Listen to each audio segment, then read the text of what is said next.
Assalamualaikum warahmatullahi wabarakatuh. Warga Jakarta yang saya hormati, hari ini saya akan kembali memberikan update atas perkembangan situasi pandemi COVID di Jakarta.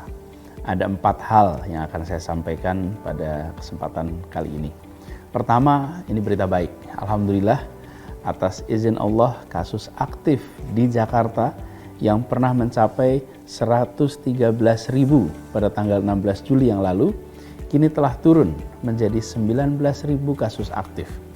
Ini artinya kita sudah lebih rendah dibandingkan gelombang pertama di bulan Februari yang lalu. Dan yang turun bukan hanya kasus aktif, tapi tren pemakaman dengan menggunakan protokol COVID juga menurun. Saat ini sekitar 150, sesekali sampai 200 pemakaman protokol COVID per hari. Ini turun. Sebelumnya bisa sampai 350, 400 sekitar 2 minggu yang lalu. Tren kematian isoman juga menurun, saat ini kurang dari 5 seharinya. Sebelumnya pernah sampai 75 kematian sehari. Jadi kita menyaksikan penurunan. Begitu juga dengan tren keterisian rumah sakit. Turun menjadi sekitar 70%, lalu antrian di IGD juga sudah terurai. Positivity rate juga turun. Saat ini kita berada di kisaran 15%. Sementara di saat puncak-puncak dulu kita pernah mencapai angka 45%. Ini semua adalah hasil usaha begitu banyak pihak. Termasuk kita semua, seluruh masyarakat yang mengurangi mobilitas, menjaga protokol kesehatan dengan amat ketat selama masa PPKM darurat kali ini. Dan saya ingin sampaikan kepada semuanya, terima kasih, apresiasi. Ini adalah hasil kerja bersama kita semua. Sehingga kita bisa sama-sama menekan, mengurangi, dan alhamdulillah sampai pada fase seperti saat ini.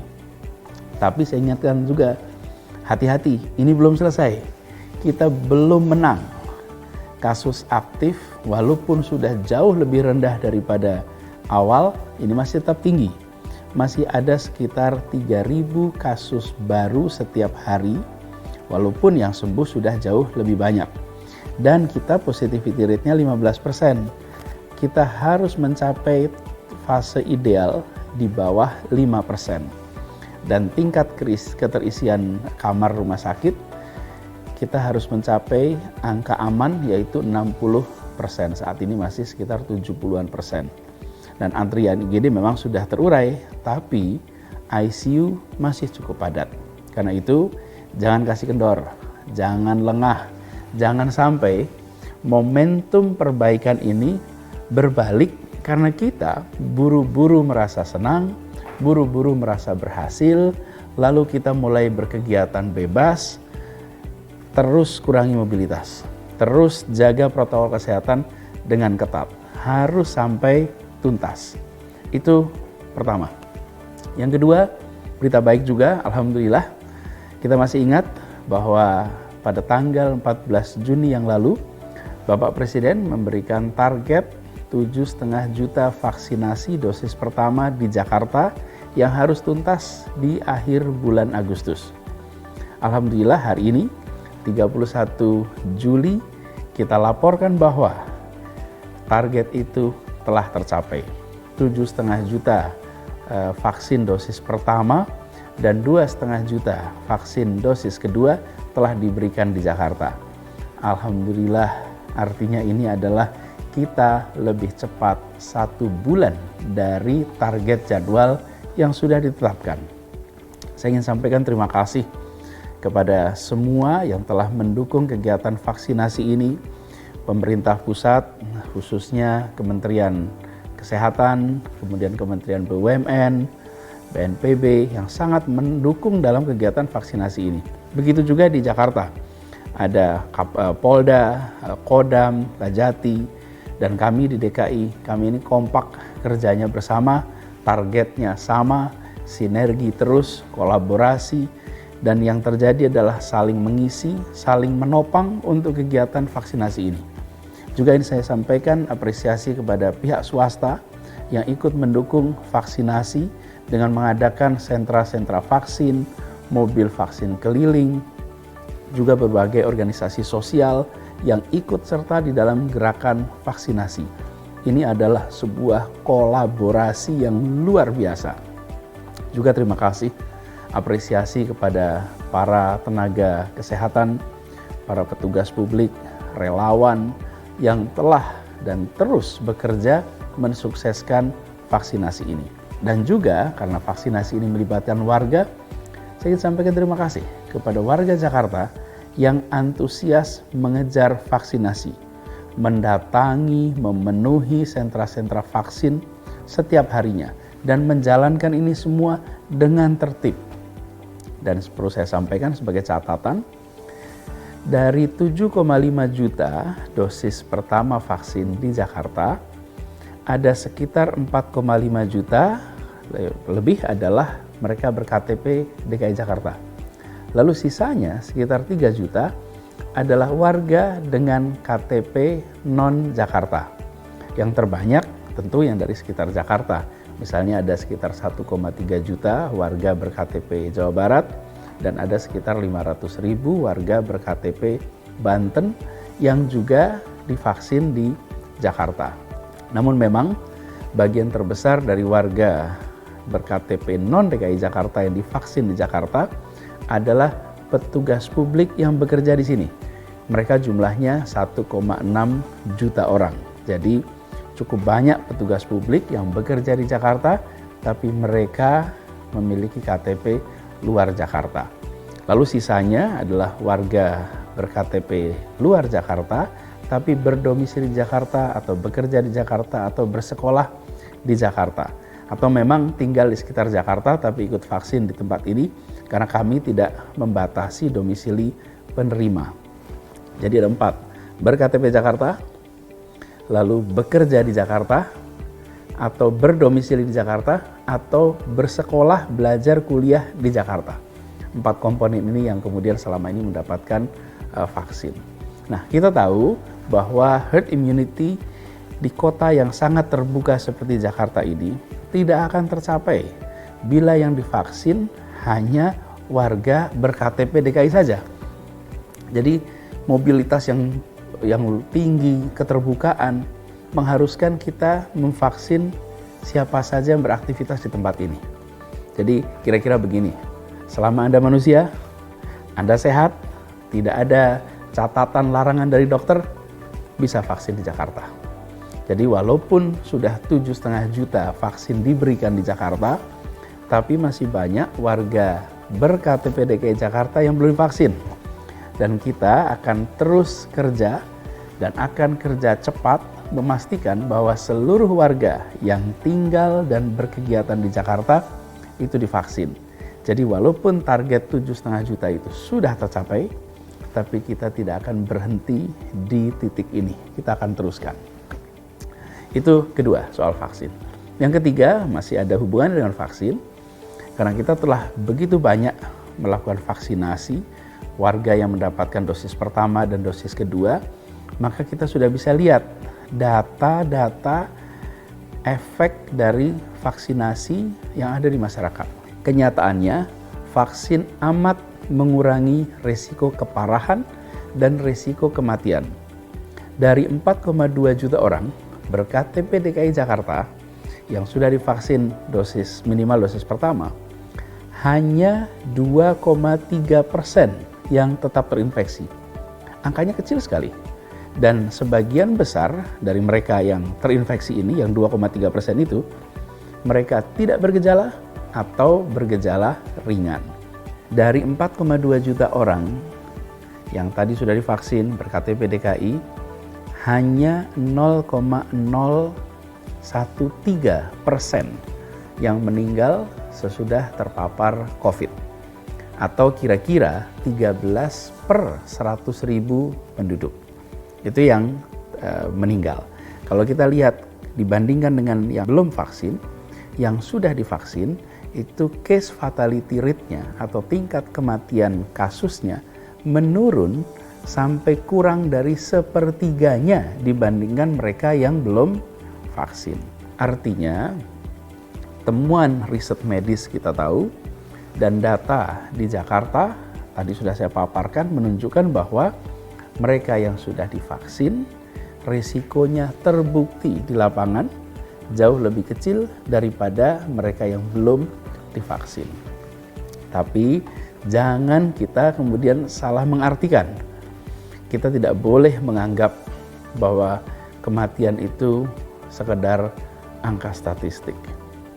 Di balik setiap kematian ada keluarga, ada saudara, teman yang kehilangan orang-orang dicintai, dan bahkan kehilangan orang-orang yang diandalkan untuk menopang kehidupan keluarga.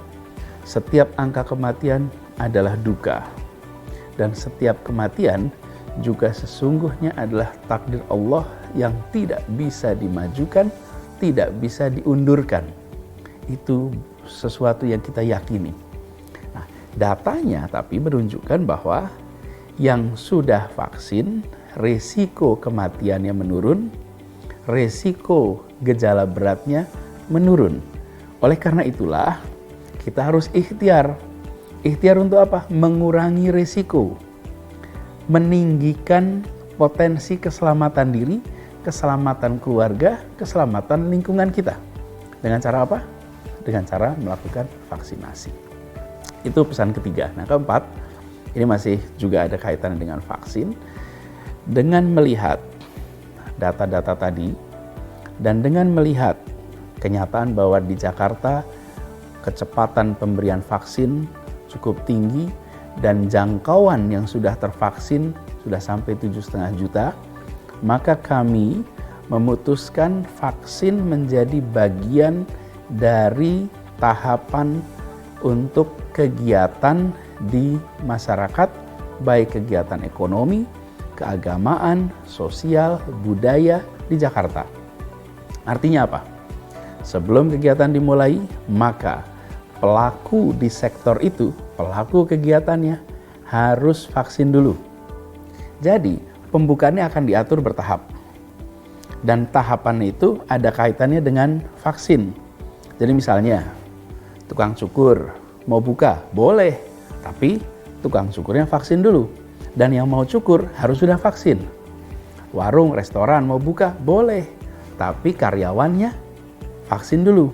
Yang mau makan di restoran juga harus sudah vaksin. Kantor-kantor non-esensial mau buka, boleh. Tapi harus mereka yang bekerja sudah vaksin dulu. Jadi nanti tahapan pembukaan diiringi dengan keharusan untuk melakukan vaksinasi pada semua pelakunya.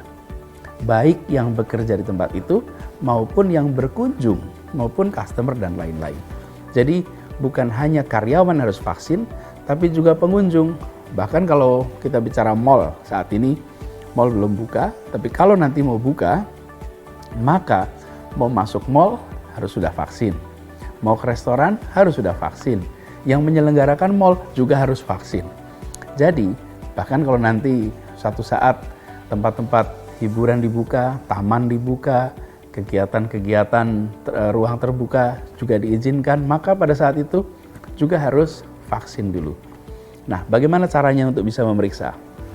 Ada banyak cara, tapi salah satunya dengan gunakan aplikasi Jaki. Dengan aplikasi ini langsung terlihat apakah Anda sudah divaksin, apakah sudah divaksin 1 kali, apakah sudah divaksin 2 kali, apakah Anda belum vaksin, itu langsung terlihat.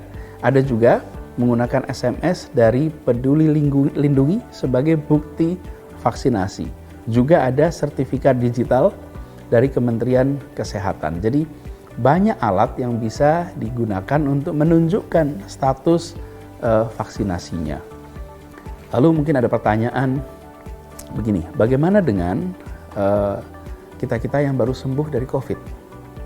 Belum bisa ikut vaksin, tapi sudah sembuh dari COVID. Nah, yang seperti ini nanti akan ada ketentuan, silahkan bawa surat dari fasilitas kesehatan membuktikan bahwa penyintas COVID. Kemudian juga ada mungkin kelompok yang belum bisa vaksin karena kondisi kesehatan tertentu. Sederhana, siapkan keterangan dokter dari fasilitas kesehatan itu sebagai buktinya. Jadi kita bisa atur berbagai pengecualian, tapi arahnya tetap sama, bahwa vaksin sebagai salah satu syarat untuk dimulainya berbagai kegiatan publik di Jakarta. Apakah nanti bisa bohong, memalsukan bukti? Ya tentu akan ada banyak cara. Tapi daripada repot-repot menghindari vaksin, kalau sudah jelas vaksin itu aman, sudah jelas vaksin itu menurunkan risiko kematian, dan dapat vaksin itu mudah, gratis, dan lama-lama makin banyak orang yang akan divaksin, maka justru membahayakan diri sendiri kalau kita terus-menerus menghindari vaksin. Jadi mengapa kewajiban vaksin itu juga ada? Sebelum kegiatan dimulai, sederhana, karena potensi penularan tetap ada dan kita ingin melindungi. Artinya kalau ada kegiatan dan tetap tertular, insya Allah resikonya kecil untuk terjadi kasus berat, apalagi pemberatan, apalagi pada fatalitas. Karena itu saya ingin mengajak kepada semua, bagi yang belum vaksin, yuk segerakan. Daftarkan lewat aplikasi Jaki, atau kalau mau lebih sederhana juga silahkan langsung datang ke fasilitas kesehatan terdekat. Jadi siap-siap dari sekarang yang sudah mau memulai kegiatan, mulainya dengan memastikan vaksinasi dilakukan. Ini juga termasuk pada kegiatan keagamaan. Banyak sekali kegiatan keagamaan yang ingin diselenggarakan. Mulailah bersiap dari sekarang, penyelenggaranya maupun pesertanya semua untuk lakukan vaksinasi. Dengan cara begitu, insya Allah kita bisa sama-sama menekan potensi perburukan atau potensi fatalitas. Nah, yang terakhir, ini kita sekarang masih berada di dalam PPKM level 4. Artinya jangan menganggap ini sudah bebas. Walau kondisi sekarang sudah jauh membaik dibandingkan beberapa minggu yang lalu, tapi tetap kurangi mobilitas, terus jaga protokol kesehatan, terus saling jaga, terus saling bantu. Terakhir, selamat berakhir pekan. Sebisanya kita di rumah saja. Dan izinkan saya menyampaikan salam hangat, salam hormat untuk seluruh keluarga.